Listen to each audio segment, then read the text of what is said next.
Hi friends, ఈరోజు అయితే కొంతమంది వ్యవహారం గురించి అయితే నేను చెప్తున్నాను. ప్లీజ్ వినండి.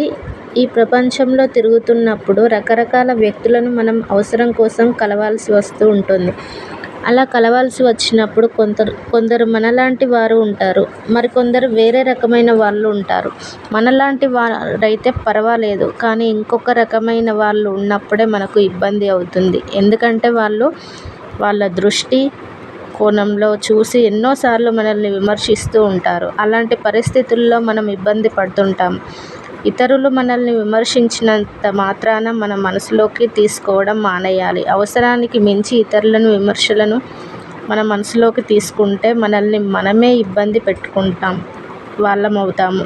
వారు ఎలా చూస్తారన్నది వారి యొక్క జ్ఞానం లేదా అజ్ఞానం. వారు ఎలాంటి వారైనా మనం ఎలా స్పందిస్తాము అన్నది మనకు సంబంధించిన విషయం. కాబట్టి మనం వారి విమర్శలతో బంధం లేకుండా మన విధానంలో మనం స్పందించడం నేర్చుకోవాలి. ఈ ప్రపంచం అన్నాక రకరకాల వ్యక్తులు ఉంటూనే ఉంటారు. అందరూ మనలాంటి వారనే ఉండడం అసంభవం. మనలాంటి వారే ఉండడానికి కోరుకోవడం కూడా అమాయకత్వం, అజ్ఞానం అవుతుంది. కాబట్టి ఈ ప్రపంచంలో ఎవరు ఏమన్నా మన స్పందన